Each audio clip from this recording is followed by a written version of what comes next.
ఎవడిదమ్మన్నాడు రా ఈ రొట్టంతా? అసలు ఉన్నాడని నమ్మడం మొదలుపెట్టరా. ఉన్నాడని నమ్మి మనఃపుష్పాన్ని సమర్పించు నీ వెంట పరిగెడతాడు ఈశ్వరుడు అంటారు. రవీంద్రనాథ్ ఠాగూర్ విశ్వకవి, సాహిత్యానికి నోబెల్ ప్రైజ్ పొందిన ఏకైక వ్యక్తి. అటువంటి మహానుభావుడు కూడా where the mind is without fear and the head is held high, where the world has not been broken up into fragments by narrow domestic walls, to thee my country అని ప్రార్థన చేశాడు. రామకృష్ణ పరమహంస అంటారు, వైరాగ్యం వస్తే పెద్ద ప్రవాహంలా వస్తుంది తప్ప బొట్టు బొట్టు నీళ్ళలా రాదంటారు. సరస్వతీ కటాక్షం వచ్చినా అంతే. మన ప్రారంధం అంతా ఎక్కడొచ్చిందంటే, అక్కర్లేని విషయాలు అన్నింటికీ పాఠశాలలు మూసేసే మనం సరస్వతీ పూజల రోజున సరస్వతీ పూజలు చేయిస్తున్నారు దేవాలయాల్లో, వెళ్ళండి అని చెప్పి ఒక పూట పాఠశాల కట్టరు. సంస్కారం ఎక్కడి నుంచి వస్తుంది పిల్లలకి?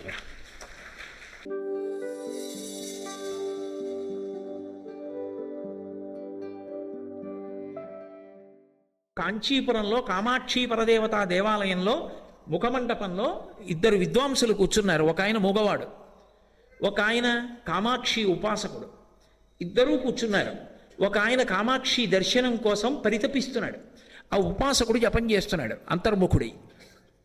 పక్కనున్న ఆయన మూగవాడు. ఆయన ఏం కామాక్షి దర్శనం కోసం చేయట్లేదు, అమ్మవారిని ధ్యానం చేస్తున్నాడు. అమ్మవారు కాలి మంజీరములు చప్పుడవుతూ ఉండగా అలా ముందు నుంచి నడిచి వెడుతోంది. వీళ్ళిద్దరు ఇలా కూర్చున్నారు, అమ్మవారు అలా వెడుతోంది. అంటే వాళ్ళ అమ్మవారి పాదాలు ఇలా చూడగానే కనపడతాయి, నేల మీద ఆసనం వేసి కూర్చున్నారు కాబట్టి.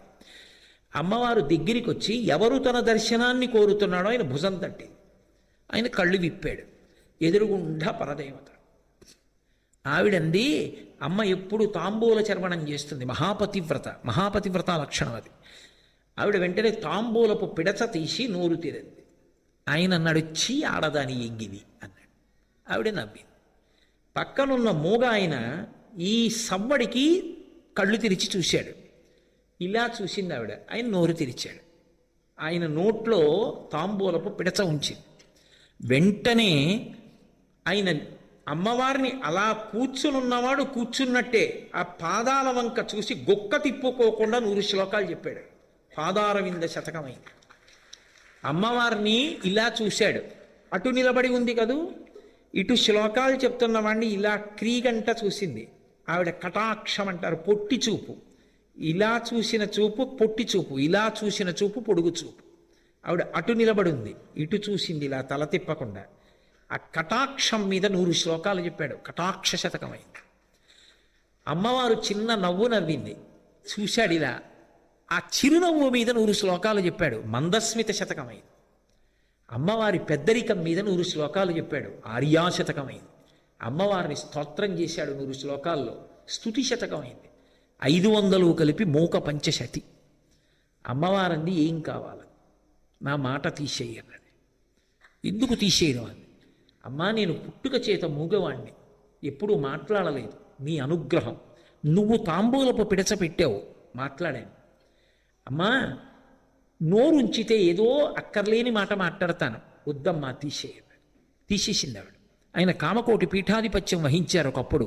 మూకపంచశతి అని 500 శ్లోకాలు మంత్రాలే అంటారు.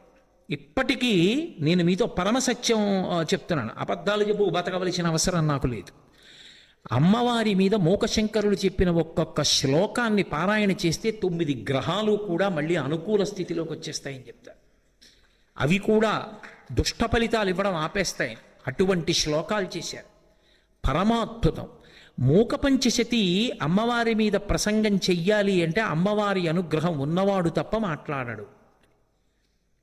అంత శక్తివంతం మూకపంచశతి. పరదేవత అనుగ్రహించలా? ఆవిడ ఉన్నది అని నమ్మాడైన. అయితే మహాతల్లి తాంబూలం పెట్టి అనుగ్రహించింది. ఒకనాడు కాళిదాస మహాకవిని, ఆయనకి ఏం తెలుసు, నిరక్షర కుక్షి ఒకప్పుడు. అటువంటి వాడికి భార్య చెప్పింది, సర్వమంగళ ఆవిడ పేరు, వెళ్ళి కాళికా దేవాలయంలో కూర్చో, అమ్మవారు వస్తుంది, నాలుక బయటపెట్టు, బీజాక్షరాలు రాస్తుంది, హఠం చెయ్యి, నాకు సరస్వతీ కటాక్షం కావాలని. ఆయనకి విద్య అనడం కూడా రాదు, ఇద్య అన్నాడు. లోపల కూర్చున్నాడు గుడిలో. అమ్మవారు వచ్చేసింది ఉజ్జయినిలో. నాకు ఇప్పటికీ ఆ ఉజ్జయిని వెడితే, ఆ కాళికా దేవాలయానికి వెడితే ఎంత ఆనందంగా ఉంటుందో. అబ్బా, ఇక్కడ కదా పరదేవత అనుగ్రహించింది కాళిదాస మహాకవిని అని. కాబట్టి అంతటి మహానుభావుడు విద్య కావాలి అంటే నాలుక బయట పెట్టమంది, కుంచెకోల పెట్టే రంధ్రంలోంచి బయట పెట్టాడు. బయట పెడితే బీజాక్షరాలు రాసింది. ఆయన తలుపు తీశాడు. మేకలు తోలుకునే వ్యక్తి, ఉన్నది అమ్మ అని నమ్మాడు. అంతే ఆ నమ్మకం, అదే భక్తి. అది లేకుండా ఎన్ని తెచ్చి రొట్టంతా ఆవిడ పాదాల మీద వేస్తే ఉపయోగం. గభీరే కాసారే విశితి విజనే ఘోర విపినే విశాలే శైలీ చ భ్రమతి కుసుమర్ధం జడమతి సమర్ప్యైతే చేతస్సరసి ముమానాధభవతే సుఖేనా వస్తాతుం జనై నజానాతి కిమహో అంటారు శంకర భగవత్పాదులు. ఎవడిదమ్మన్నాడు రా ఈ రొట్టంతా? అసలు ఉన్నాడని నమ్మడం మొదలు పెట్టరా.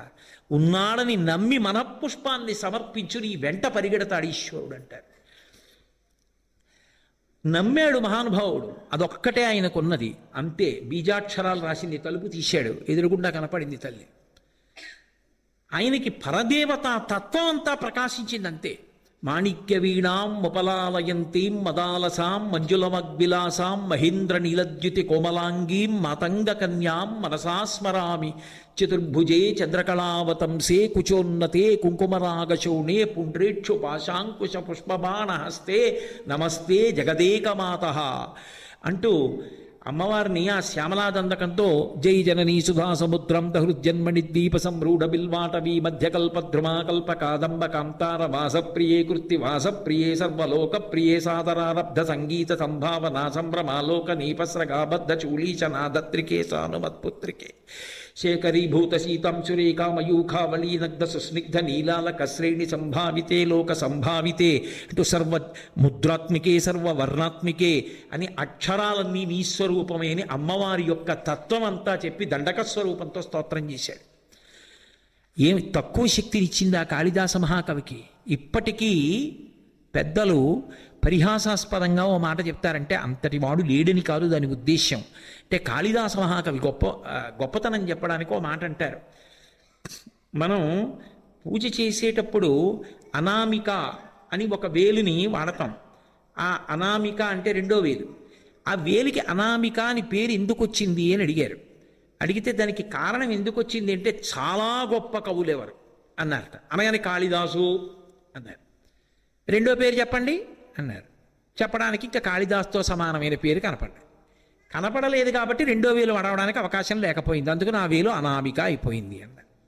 అంటే కాళిదాసు యొక్క గొప్పతనం ఎక్కడిది అంటే పరదేవతానుగ్రహం. నమ్మాడు ఉన్నది అని. అందుకు పిల్లలతో సరస్వతీ పూజలు చేయిస్తారు. మన ప్రారంధం అంతా ఎక్కడొచ్చిందంటే అక్కర్లేని విషయాలు అన్నింటికీ పాఠశాలలు మూసేసే మనం సరస్వతీ పూజల రోజున సరస్వతీ పూజలు చేయిస్తున్నారు దేవాలయాల్లో, వెళ్ళండి అని చెప్పి ఒక పూట పాఠశాల కట్టరు. సంస్కారం ఎక్కడి నుంచి వస్తుంది పిల్లలకి? సరస్వతీ పూజకి 1 గంటో 2 గంటలో పిల్లల్ని పాఠశాలలు పంపిస్తే వచ్చిన నష్టం ఏమిటి? అంత మాత్రం చేత ఉపద్రవాలు వచ్చేస్తాయా? రావు. ఏ సరస్వతీ పూజకి పిల్లల్ని పంపించకపోవడం సామాజికమైన బాధ్యత అవుతుందా పాఠశాలలకి? అది ఇవాళ ప్రశ్నించేవాళ్ళు లేరు. అలా పంపించాలన్న స్పృహ ఉన్న పాఠశాలలు కొన్ని ఉన్నాయి, నాకు తెలుసు.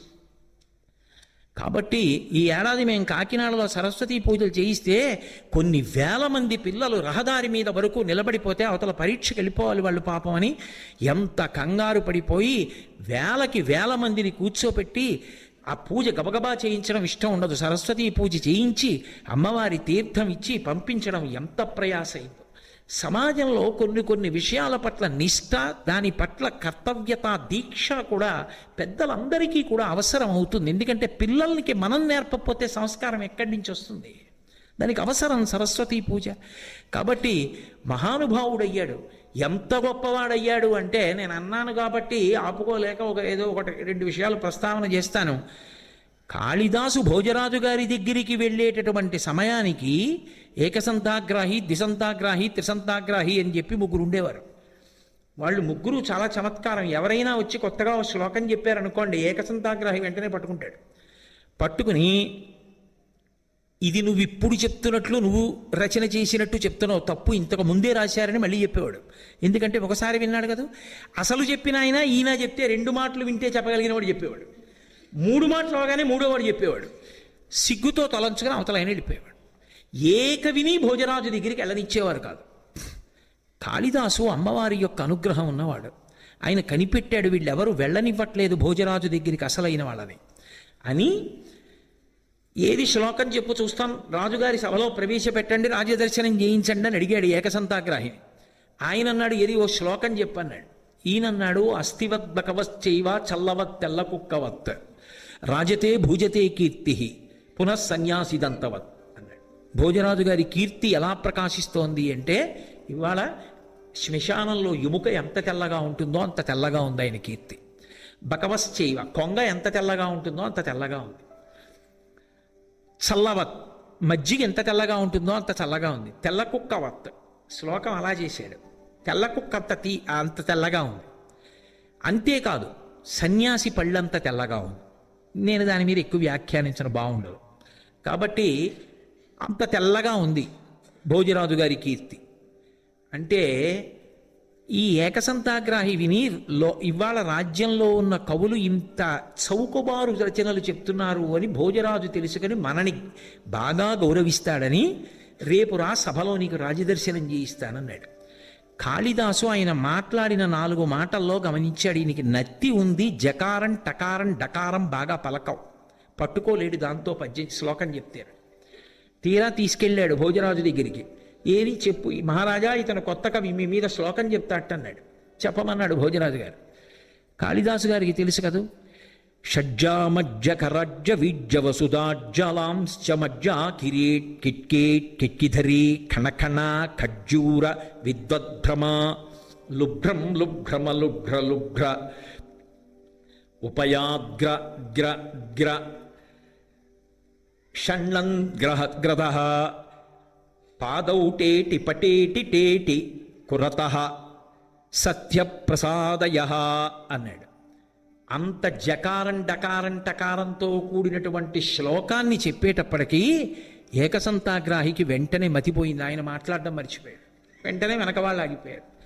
మహారాజు కాళిదాసు చెప్తున్న ఒక్కొక్క శ్లోకానికి ఒక్కొక్క దిక్కు తిరిగాడు. 4 దిక్కులు తిరిగేటప్పటికీ వాళ్ళకి అర్థం కాలేదు. సభలో ఉన్న వాళ్ళకి ఎందుకు తిరిగానో తెలుసా అని అడిగాడు కాళిదాసుని. ఒక్కొక్క శ్లోకానికి ఒక్కొక్క దిక్కునున్న రాజ్యాన్ని నాకు ధారపోశారు, బ్రాహ్మణుణ్ణి నాకెందుకు, మీరే ఏలండి అన్నాడు. అమ్మవారి కటాక్షం ఉన్నవాడికి అటువంటి కవిత్వం వస్తుంది. ఆ తల్లి అనుగ్రహం కలగాలి. కానీ చీకటి ఎంతసేపు అండి, స్విచ్ ఇలా నొక్కేవరకే. ఒకసారి స్విచ్ చేశాక చీకటేది.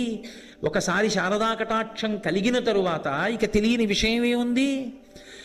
అంతటి మహానుభావుడయ్యాడు. ఎన్నిసార్లు అమ్మవారు ఆయన్ని, ఎన్ని మాటలు ఆయన మాట నిజం చేసిందో ఇది మీరు బాగా గమనించాలి. సరస్వతీ కటాక్షం ఉన్నవాడికి ఉండే ప్రజ్ఞ ఏమిటంటే యోగి అవుతాడు. అందుకే ఆయన నిజం చెప్పాడనకూడదు, ఆయన అన్నది నిజమైపోతుంది. ఆయన నోటితో ఓ మాట అన్నాడు అనుకోండి, అది నిజం అవుతుంది. మీరేం దాన్ని సాధారణంగా పరాకుగా తీసుకుని వెటకారాలు అవి ఆడకూడదు. అందుకే హనుమ సుందరకాండలో ఒక మాట అంటే అది సత్యమైంది. రాముడు వస్తాడు, సుగ్రీవుడు వస్తాడు, నెయ్యమస్తి పురీం లంకా నయూయం నచరావణ, ఈ లంక ఉండదు, ఈ రావణుడు ఉండడు అన్నారు. యోగి మాట నిజమైంది రామాయణంలో. సరస్వతీ కటాక్షం ఉన్న యోగి ఆ మాట అంటే అది నిజమవుతుంది. ఒకప్పుడు కాళిదాసు గారిని భోజరాజు నుంచి దూరం చేయాలని విశ్వప్రయత్నం చేశారు. చేసి చాడీలు చెప్పారు ఆయనకి. ఆయన మీకు తెలుసు కదా, ఏదో వేశ్యాలంపటత్వంలో ఉన్నాడు, దానికి చాలదన్నట్లుగా ఇప్పుడు చేపలు కూడా తింటున్నాడు అన్నారు. ఏదో ఒకటి కల్పించి చెప్తే నమ్ముతాడు భోజరాజని. కాళిదాసుకి ఇది తెలిసింది. ఆయన సర్వజ్ఞుడు, అమ్మవారి అనుగ్రహం ఆయనకి తెలియకపోవడం ఏమిటి. వీళ్ళ ఆట పట్టించాలా, ఆయన నిజంగానే చేపలు కొనుక్కోవడానికి అంగడికి వెళ్ళాడు చూద్దామని. పెద్ద పెద్ద చేపలు కొని చంకలో పెట్టుకున్నాడు, ఓ సంచిలో పెట్టి. దాంట్లోంచి నీళ్లు గారుతున్నాయి. తిన్నగా ఈ బ్రాహ్మణులు చూశారు, అబ్బా నిన్న మనం ఏదో చాడీ చెప్పాం కానీ వాళ్ళు నిజంగా దొరికాడు రా చేపలు కొనుక్కుంటూ అని. ఇప్పుడే రమ్మంటున్నారు భోజరాజు గారు, ఎలా ఉన్నావో అలా రమ్మంటున్నారని చేయి పట్టుకు తీసుకెళ్ళారు. భోజరాజుకు ముందే చెప్పారు, అయ్యా చేపలు కొంటుంటే పట్టుకున్నామండి, తీసుకొచ్చాం. చూశాడు భోజరాజు, ఆశ్చర్యపోయాడు. నిజమే, తోకలు కనపడుతున్నాయి, చంకలో చేపలు ఉన్నాయి. ఆయన అన్నాడు, కక్షేకిం అన్నాడు. ఏమిటి చంకలో పెట్టుకున్నావు అన్నాడు. ఆయన అన్నాడు, పుస్తకం పట్టుకున్నాను. ఓ పుస్తకమా అని ఆయన అన్నాడు.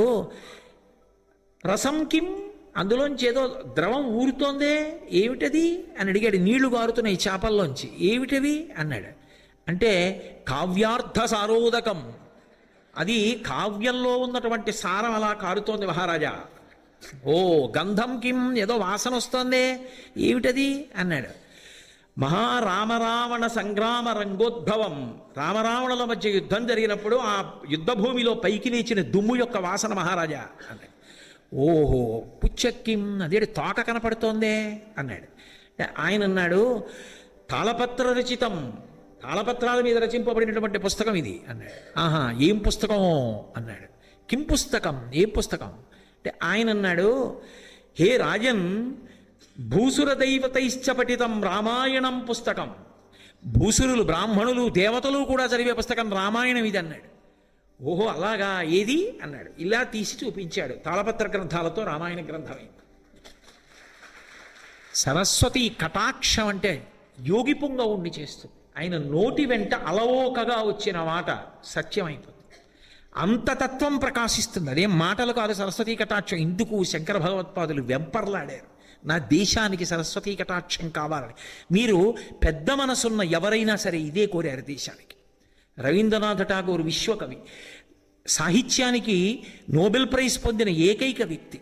అటువంటి మహానుభావుడు కూడా where the mind is without fear and the head is held high, where the world has not been broken up into fragments by narrow domestic walls, to thee my country అని ప్రార్థన చేశాడు. సరస్వతీ కటాక్షాన్నే ప్రార్థన చేశారు మహాత్ములందరూ కూడా. అందుకే ఆ సరస్వతీ కటాక్షం మనిషిని ఎంత స్థాయిలోనైనా నిలబెడుతుంది. అనుగ్రహం కలిగిన తరువాత ఇక తడుముకోవడానికి ఏమీ ఉండదు. ఆవిడ అనుగ్రహం వస్తే ఎలా వస్తుంది అంటే, ఉప్పెన వస్తే ఎలా వస్తుందో అలా వస్తుంది. అందుకే రామకృష్ణ పరమహంస అంటారు, వైరాగ్యం వస్తే పెద్ద ప్రవాహంలా వస్తుంది తప్ప బొట్టు బొట్టు నీళ్ళల్లా రాదంటారు. సరస్వతీ కటాక్షం వచ్చినా అంతే తప్ప బొట్టు బొట్టు సరస్వతీ కటాక్షాలు ఉండవు. వస్తే సరస్వతీ కటాక్షం ఒక పెద్ద వరద అంతే, అలా వస్తుంది. అందుకే మీరు చూడండి, దేవీ భాగవతంలో ఒక ఆఖ్యానం ఉంటుంది, ఉపాఖ్యానం. అందులో దేవదత్తుడు అని ఒక బ్రాహ్మణుడు, ఆయన పుత్ర సంతానం కోసం అని చెప్పి పుత్రకామేష్టి చేస్తూ గోభిలుడు అని ఆయన్ని ఉద్గాతగా నియమిస్తాడు. ఉద్గాత సామగాన పఠనం చేస్తాడు. సామగానం దమ్ము పట్టి చెయ్యాలి కాబట్టి అప్పుడప్పుడు ఊపిరి పీల్చుకోవడంలో తేడా వస్తే స్వరభంగాన్ని అనుమతిస్తారు. ఆయన సామగానం చేస్తుంటే స్వరభంగం అయింది. దేవదత్తుడికి కోపం వచ్చింది. మూఢుడా, నేను మంచి కొడుకు కోసం అని చెప్పి యజ్ఞం చేస్తుంటే నువ్వేమో స్వరభంగం చేశావన్నాడు. సామగానం చేసేటప్పుడు స్వరభంగం అవుతుంది, తెలియకుండా నన్ను మూఢుడా అన్నావు, మూఢుడు జన్మించుగాక అన్నాడు. ఇంత పుత్రకామేష్టి చేస్తే మూఢుడా కొడుకు నాకు పుట్టేది, మన్నించమని కాళ్ళ మీద పడ్డాడు. మూఢుడే పుడతాడు, తర్వాత సరస్వతీ కటాక్షం, విద్వాంసుడు అవుతాడు అన్నాడు. పుట్టాడు కొడుకు, ఉతథ్యుడు అని పేరు పెట్టాడు. గాయత్రి ఉపదేశం చేస్తే కనీసం ఆ గాయత్రి మంత్రం కూడా పలకలేకపోయాడు. తల్లి తండ్రి తలకొట్టుకుని ఏడుస్తుంటే వాళ్ళ బాధ చూడలేక పిల్లవాడు విసిగెత్తిపోయి ఇల్లు విడిచిపెట్టి వెళ్ళిపోయాడు. నోరు విప్పితే తన స్థితి తెలిసిపోతుందని నోరు విప్పేవాడు కాదు. ఓ ఊరికి దూరంగా ఓ పాకేసుకుని ఉన్నాడు. నోరు విప్పకుండా ఉంటాడు. నిజమైన తపస్సు చేస్తున్న వాడిని సత్య తపస్సుడు అని ఊళ్ళో వాళ్ళు వాళ్ళే పేరెట్టేస్తారు. పెట్టేసుకుని పళ్ళు కాయలు అన్నీ పట్టుకెళ్ళి ఆయనకి ఇచ్చేయడం మొదలుపెట్టారు. మౌనంగా కూర్చునేవాడు. నోరు విప్పితే తెలిసిపోతుంది.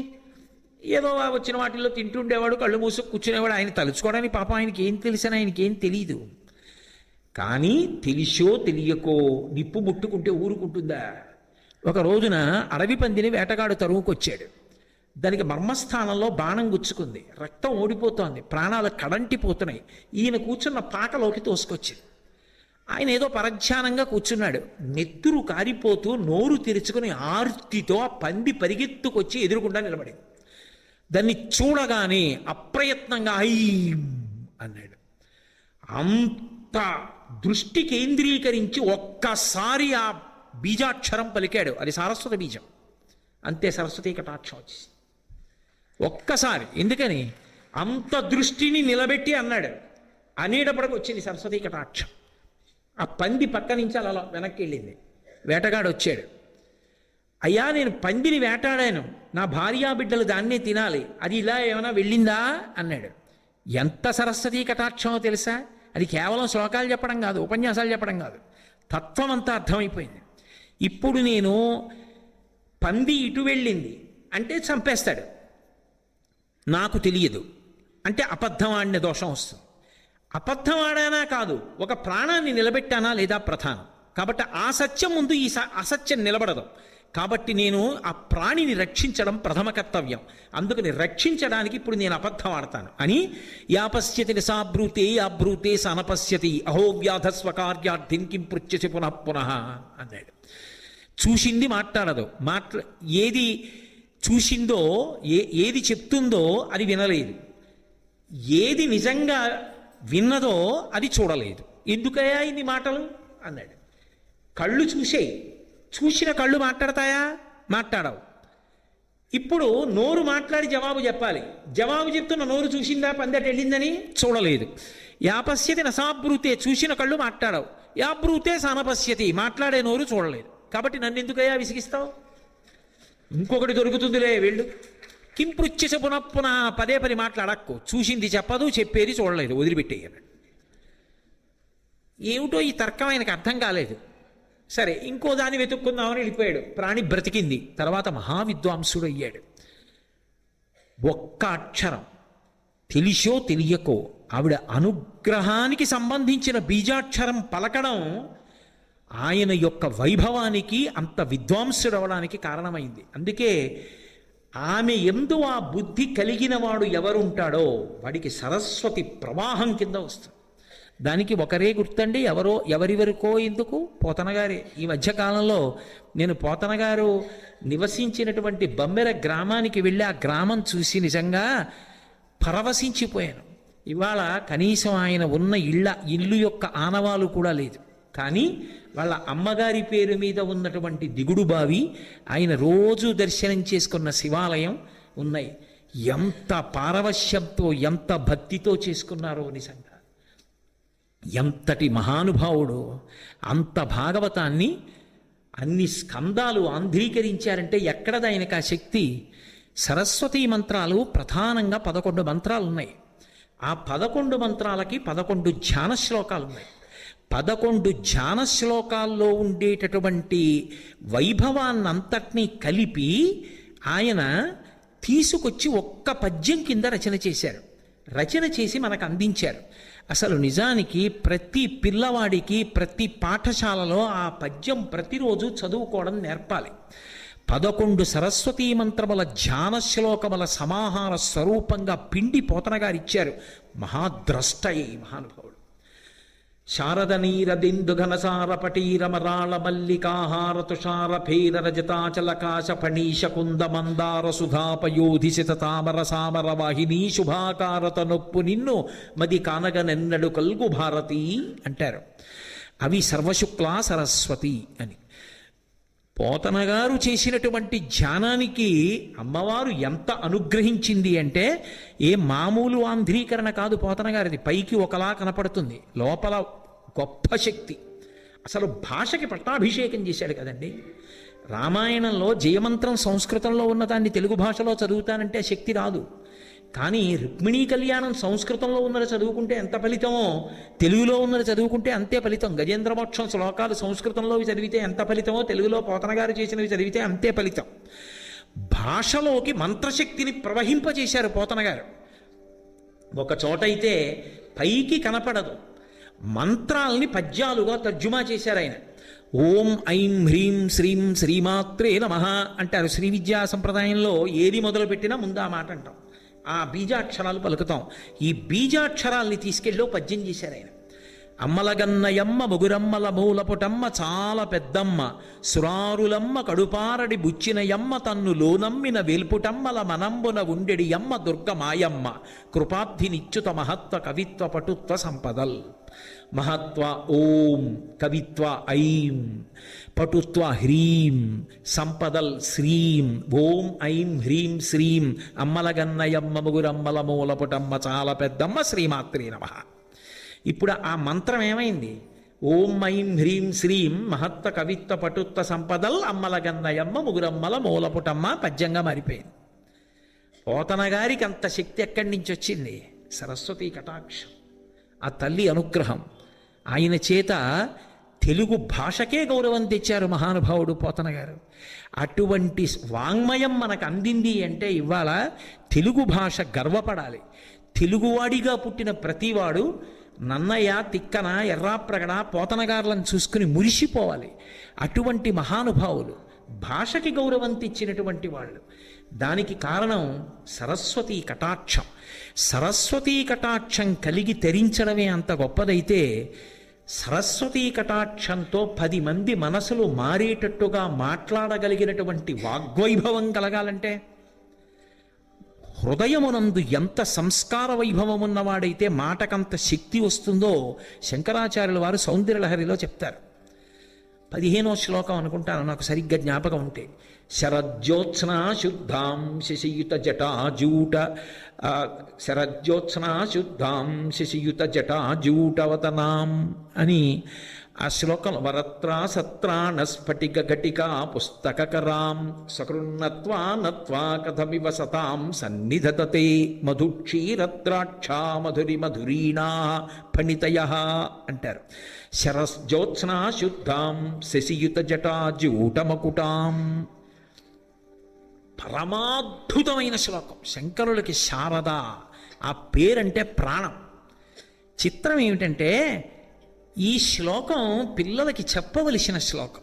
కనీసంలో కనీసం మన కర్తవ్యం ఏమిటంటే, భోజనం చేసేటప్పుడైనా పిల్లలతో ఈ శ్లోకం చెప్పి ఇది ఎవరు చెప్పు అని చెప్పాలి. మనకి తెలియకుండా మనని ధ్యానం చేయిస్తారు శంకరాచార్యుల వారు. అది ఆయన ప్రజ్ఞ. ఈ శ్లోకంలో ఎక్కడ శారద అన్న మాట వాడరు. శరజ్యోత్స్నా శుద్ధాం శశియుత జటాజూటమకుటాం. ఆ తల్లి గురించి చెప్తూ, శరత్కాలములో ఉండేటటువంటి జ్యోత్స్న, జ్యోత్స్న అంటే చంద్రబింబం, ఎంత తెల్లగా ఉంటుందో అంత తెల్లటి వర్ణము కలిగినటువంటిది. శరజ్యోత్స్నా శుద్ధాం శశియుత జటాజూటమకుటాం. చంద్రబింబం తదియనాటి చంద్రరేఖ వాళ్ళు అలా పెడుతుంటే ఆకాశంలో కనపడుతోంది.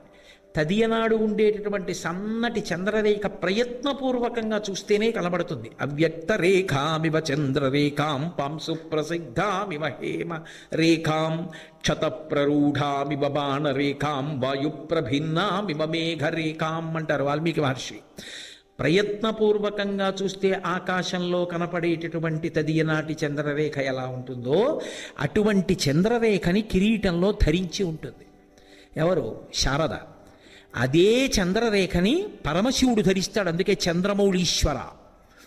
అదే చంద్రరేఖని బాలాత్రిపుర సుందరి అమ్మవారు ధరిస్తుంది.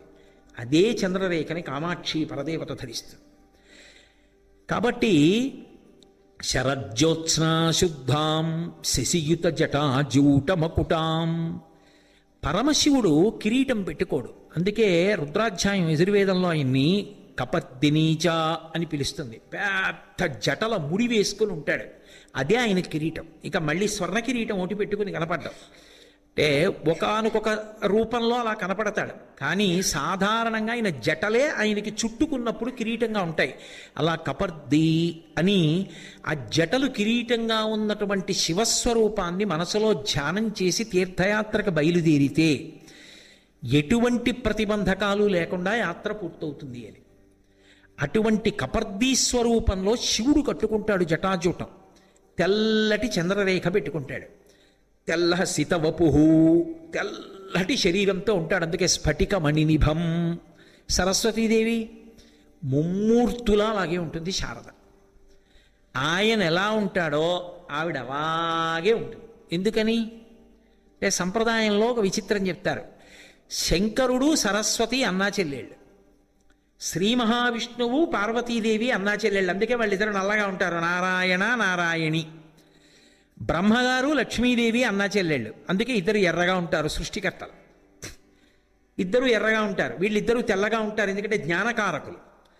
శంకరుడు ఎలా ఉంటాడో అమ్మవారు అలాగే ఉంటుంది, చంద్రమౌళీశ్వర ఎలా ఉంటాడో శారద అలాగే ఉంటుంది.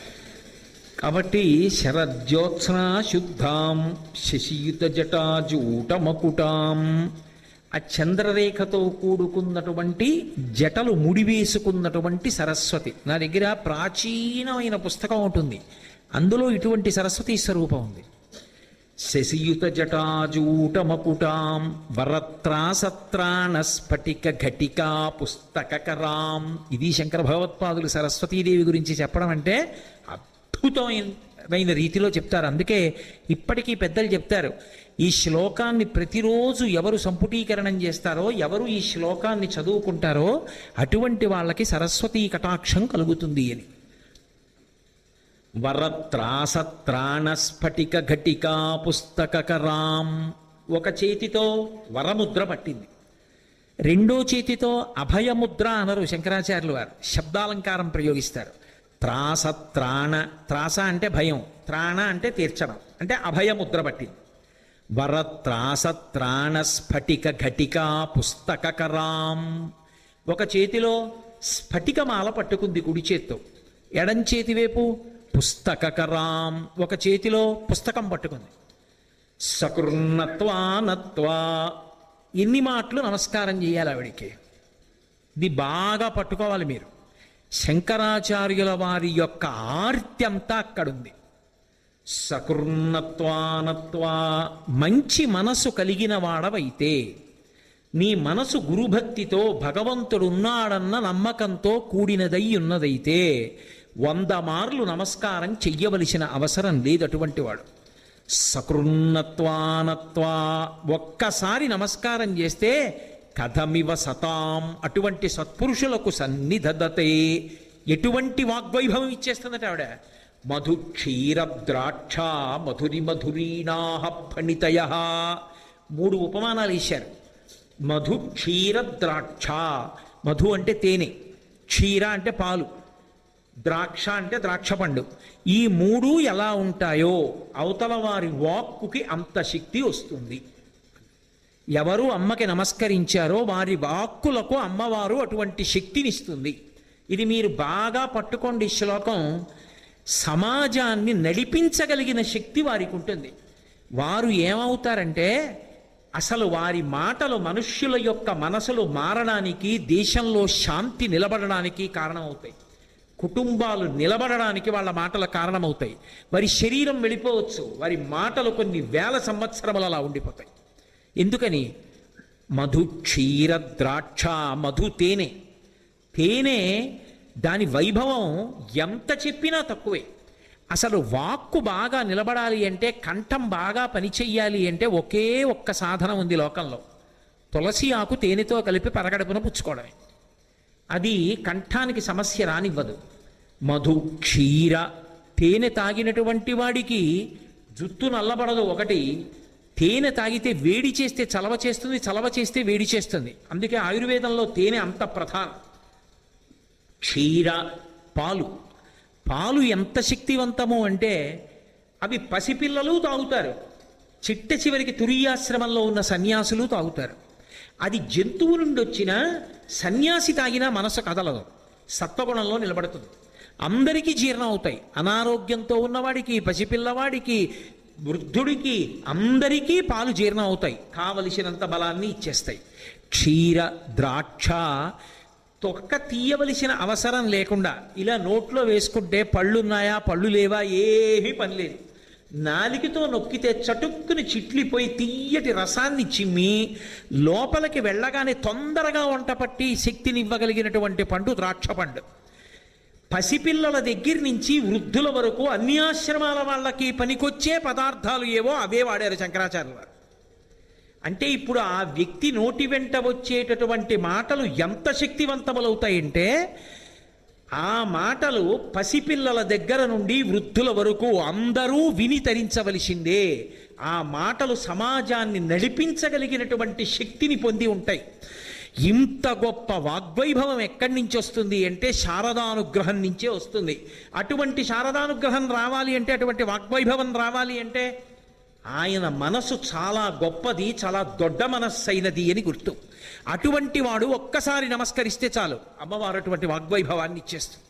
ఇందులో చమత్కారం ఉంది శ్లోకంలో, మీరు బాగా పట్టుకుంటే. శంకరాచార్యుల వారు సరస్వతీదేవి కూర్చున్నప్పుడు, శారద కూర్చున్నప్పుడు, శారద ఆ మాట శంకరుడికి ఎందుకంత ఇష్టం అని మీరు అడగచ్చు. సరస్వతి ఉందిగా, వాణి ఉందిగా, గీర్వాణి ఉందిగా, శారద ఎందుకు ఇష్టం అంటే, ఉత్తర భారతదేశంలో శారద అంటారు. శారద సారద అసలు లోకంలో సారమైనదేదో ఆ బ్రహ్మమును అందించగలిగినది, అనుభవంలోకి తీసుకురాగలిగినది ఆవిడే. అది శారద. శారద అటువంటి తత్వాన్ని ఇవ్వగలిగినది, అనుభవంలోకి తేగలిగినది. కాబట్టి శారద అంటే శంకర భగవత్పాదులకు అంత ప్రీతి. జ్ఞాన మార్గంలో ఉన్న శంకరాచార్యుల వారికి ప్రీతి లేకపోతే ఎవరికి ఉంటుంది? అందుకని ఆ తల్లి పుస్తకాన్ని ఎడంచేత్తో పట్టుకుంటుంది, కుడి చేత్తో స్ఫటికమాలని పట్టుకుంది. ఎందుకు ఆవిడ ఎడంచేత్తో పుస్తకం, కుడి చేత్తో స్ఫటికమాల పట్టుకోవడం అంటే, పుస్తకాలు చదవడం మంచిదే, కానీ కేవలం పుస్తకాలు చదువుకుని జ్ఞాని అయిపోవడం, పుస్తకాలు చదువుకుని తరించిపోవడం కుదరదు. పుస్తకాల మధ్య ఉండడం, పుస్తకాలు చదువుకోవడం తరించడానికి కారణం కాదు. ఏది తరించడానికి కారణం అంటే, ఏకశబ్ద సమ్యజ్ఞాత సృష్ట ప్రయుక్త స్వర్గే లోకే కామదుగ్భవతి అని. అది అనుష్ఠాన పర్యంతంలోకి రావాలి, పట్టుకున్న విషయాన్ని బాగా లోపల తిప్పగలగాలి. అందుకే కుడి చేతి వైపు స్ఫటికమాల ఉంటుంది, దాన్ని తిప్పుతారు, జపం చేస్తారు. అంటే మనసులో బాగా ఆమ్నాయం చేయడం, పట్టుకున్న దాన్ని జపం చేయడం, అనుష్ఠాన పర్యంతంలోకి తెచ్చుకోవడం అత్యంత అవసరం. అంతేకాని ఎన్ని చదువుకున్నావు అన్నదాని వల్ల ఉపయోగం లేదు. సంధ్యావందనం చెయ్యాలి అని చదువుకున్నాడు, సంధ్యావందనం బాగా నోటికొచ్చు, సంధ్యావందనం చేయడు, ఏమిటి ఉపయోగం? అది కాదు. నువ్వు ఎంత చదువుకున్నావు కాదు, ఎంత అనుష్ఠానంతో ఉంటావు, నువ్వు చెప్పిన దాంట్లో నువ్వు ఎంత పాటిస్తుంటావు, ఇది ప్రధానం. ఇది ప్రధానమైనప్పుడు ఎవరు అనుష్ఠాన పర్యంతంలోకి వెడుతున్నాడో వాడికి శారద యొక్క అనుగ్రహం అంత శక్తివంతం అవుతుంది. ఆయన నోటి వెంట మాటలు అటువంటి వాడు పలికిస్తుంది. అవతల వారి గుండెల్లోకి దూసుకుపోతాయి. అవి దూసుకుపోయి అవతల వారి యందు మార్పుకి కారణమవుతాయి. కాబట్టి మధు క్షీరద్రాక్ష మధురి మధురీణాః ఫణితయః, ఇటువంటి వాగ్వైభవాన్ని ఇవ్వగలిగిన శక్తి శారద నుండే ప్రసరించాలి. అంటే ఈ లోకంలో గురుమండల రూపిణిగా లోకంలో ఉన్నటువంటి వారిలోని చెడు గుణములు పోయేటట్టుగా మాట్లాడగలిగినటువంటి సమర్థత అనబడేటటువంటి విభూతిగా వ్యక్తులను ఆశ్రయించి ఉండేది ఆ తల్లే. ఇందులో మీరు ఒక ప్రధానమైన విషయాన్ని పట్టుకోవలసి ఉంటుంది. శంకరులు దీని మీద ప్రధానంగా శ్లోకం ఎందుకు చేశారంటే, 10 మందికి చెప్పడం అలా ఉంచండి. మాట అన్నది లేనివాడెవరు మనుష్యుల్లో?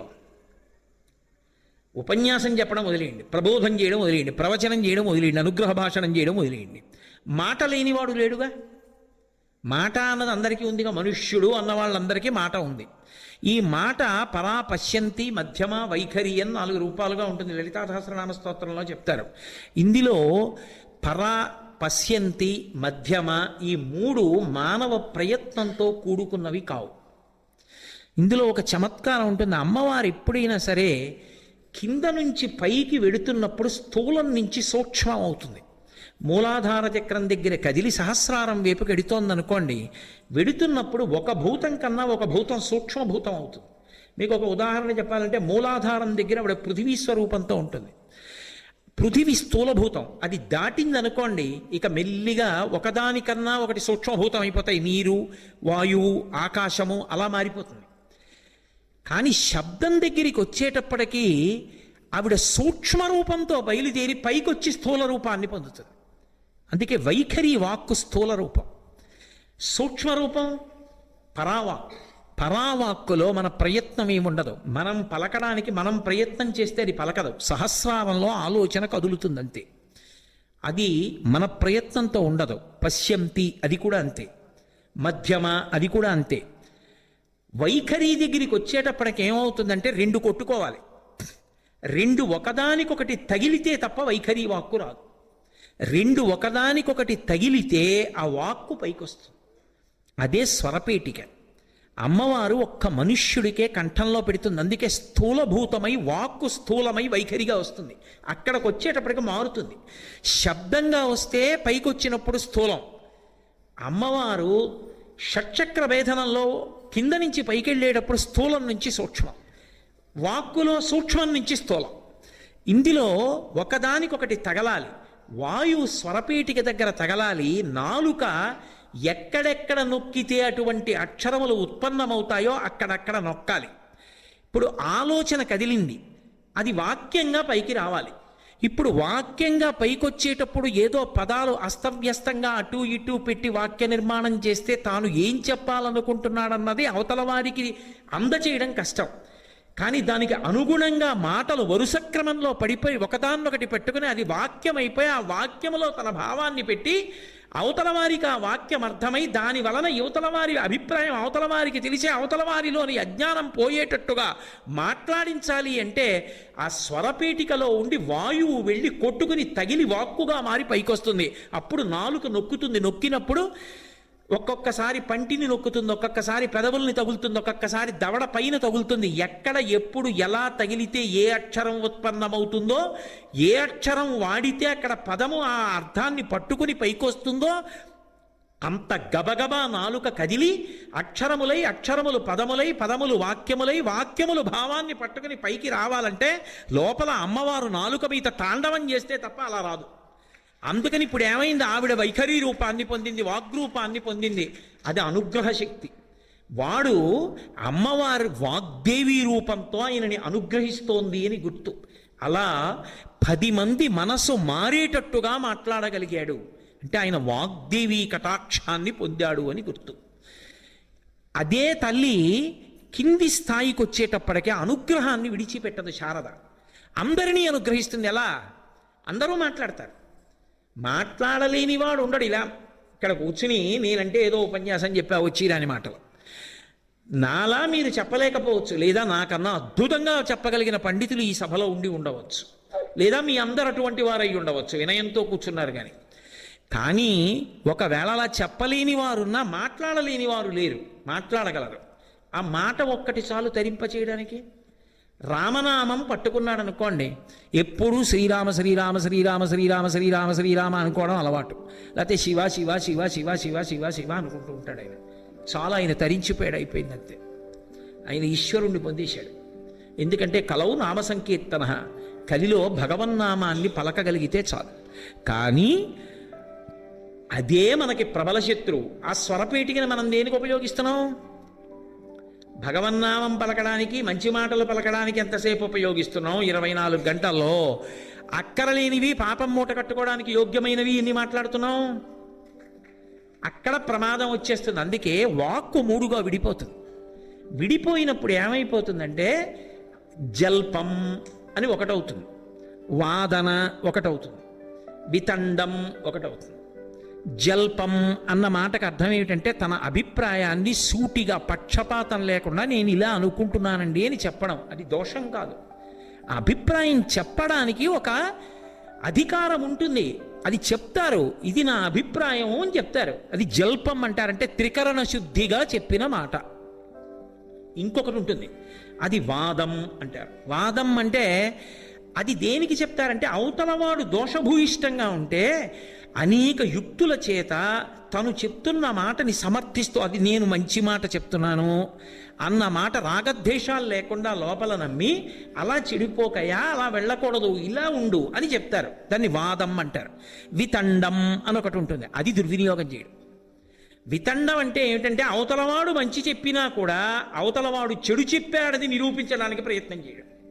దాన్ని వితండం అంటారు. అందుకే వితండవాదన చేస్తున్నాడంటారు. వితండవాదన అంటే మంచిని చెడుగా చూపించే ప్రయత్నం. ఇక్కడ పతనం ఉంటుంది. ఇది వాగ్దేవీ కటాక్షాన్ని దుర్వినియోగం చేశాడు అంటారు. వైఖరీ వాక్కు అమ్మవారిస్తే, అందుకే శంకరాచార్యుల వారు అవతార పరిసమాప్తి చేస్తున్నప్పుడు శిష్యులు వచ్చి అడిగారు, మీరు మహాసముద్రం అంతా వాంగ్మయం ఇచ్చారు, ఇది ఎప్పటికి చదువుతాం మేము, మాకు సూక్ష్మంగా చెప్పండి, ఏం చేయమంటారన్నారు. ఆయన ఒకటే చెప్పారు, వేదో నిత్యమధీయతాం తదుదితం కర్మస్వనుష్ఠీయతాం. మీరు వేదాన్ని రోజు చదవండి, వినండి, అలా కర్మ చెయ్యండి. మీకు నోరు ఉంది కదా అని చెప్పి వితండం చెయ్యకండి. శృతి శిరపక్షస్, మీరు ఎప్పుడూ కూడా వేదం ఏం చెప్పిందో దానినే సమర్థించి మాట్లాడండి తప్ప ఇతరమైన మాటలు మాట్లాడకండి. ఇది వేదము యొక్క హృదయం. ఎందుకని అంటే వాక్కు దోషభూయిష్టమైపోతుంది. మీరు ఏది పడితే దాన్ని సమర్థించి మాట్లాడారనుకోండి, వాక్కు దోషభూయిష్టం అవుతుంది. అందుకని మంచిని సమర్థించడానికి వాక్కును ఉపయోగించాలి. అందుకే సత్యం బ్రూయాత్ ప్రియం బ్రూయాత్ న బ్రూయాత్ సత్యమ ప్రియం ప్రియంచనానృతం బ్రూయాత్. వాక్కు మీద అన్ని నిబంధనలు పెట్టడానికి కారణం అందుకుంది. అది అమ్మవారి యొక్క గొప్ప అనుగ్రహం. ఇప్పుడు రామనామం పట్టుకున్నాడు, తరిచిపోయాడు. అందుకే హరునకు విభీషణనకు అద్రిజకున్ తిరుమంత్రరాజమై కరిగిన హల్యకున్ ద్రుపదకంజకునత్తి హరించు చుట్టమై బరగిన ఎట్టి నీ పతిత పావన నామము నాదు జిహ్వపై నిరంతరము నటింపచేయుమి కదా చరధీ కరుణాపయోనిధి అంటాడు. మంచిని మంచిగా మాట్లాడాడు, మంచిని మంచిగా సమర్థించాడు. చెడు మార్గాన్ని అలా వెళ్ళకరా అబ్బాయి, ఇలా ఉండు అని చెప్పాడు. ఇప్పుడు ఆయన తరించాడు. ఆయన అమ్మవారి అనుగ్రహాన్ని సద్వినియోగం చేసుకున్నాడు. ఇప్పుడు అమ్మవారు వాక్కిచ్చింది, అదే వాక్కుతో పెద్దల్ని అధిక్షేపించాడు. దేవాలయానికి వెళ్ళి కూర్చుని అత్తమామలకి వ్యతిరేకంగా మాట్లాడడం, తల్లిని తండ్రిని నిందించడం, అన్నదమ్ముల్ని నిందించడం, పెద్దల్ని నిందించడం, గురువుని నిందించడం, శాస్త్రాన్ని ధిక్కరించడం. ఇప్పుడు ఆయన వాక్యం ఎందుకు పనికొచ్చింది? ఇది గమ్మత్తు. ఈశ్వరుడు జోక్యం చేసుకోడు మనుష్య జన్మలో. బుద్ధినిచ్చి విడిచిపెడతాడు, నీ ఇష్టం వాడుకో. అది కూడా ఈశ్వర కటాక్షమే. మీరు ఎలా మాట్లాడినా ఊరుకుంటాడు, కానీ ఫలితాన్ని ఇవ్వడం మొదలు పెడతాడు ఒకప్పుడు. అప్పుడు ప్రమాదం వస్తుంది. ఎప్పుడో అప్పుడు ఇది వదలాలి కదండి. వదిలిన తర్వాత ఒక విషయం అడుగుతాడు, నీకు స్వరపేటికి ఇచ్చానుగా, వైఖరి వాక్ ఇచ్చానుగా, మాట్లాడే శక్తిని ఇచ్చా, ఉపన్యాసం వదిలి మాట అన్నది ఇచ్చానా లేదా? 84 లక్షల జీవరాశులలో 83,99,999 జీవులకి నేను ఇవ్వలేదు. అవి రామనామని చెప్పలేవు, వాటి కర్మ అంతే.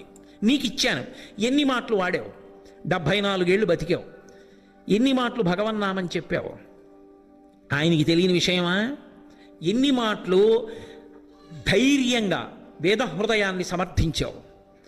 ఎన్ని మాటలు తప్పు త్రోవలో వెడుతున్న వాళ్ళని మంచి త్రోవలోకి వెళ్ళమని సహృదయంతో మాట్లాడావు? ఈశ్వరుడు లెక్క కట్టి ఎన్ని మాటలు నీ వాక్కు దోషభూయిష్టమైంది, ఎన్ని మాటలు పనికొచ్చింది. ఎందుకు నీకు స్వరపేటిగా? అక్కర్లేదుగా. 10 మందిని పాడు చేయడానికి ఎందుకు అది? కాబట్టి అది అక్కర్లేని ఉపాధిలోకి వెళ్ళిపో అంటాడు. అందుకే మనుష్య జన్మకి పునర్జన్మకి కారకుడు ఎవరు అంటే మనుష్యుడే. అందుకే చిట్ట చివర వాసనాబలంగా మనసు దాన్నే పట్టుకుని వెళ్ళిపోతాడు. అదే ఈశ్వరుడు తీర్పు చేస్తాడు. అందుకే ఆ వాక్కు ఎవరు అంటే అమ్మవారు. ఆ వాక్కుని సద్వినియోగం చేసుకోవడం ఒక్కటొస్తే చాలు, తరించిపోయాడు. అదే శారదానుగ్రహాన్ని అర్థం చేసుకోవడం.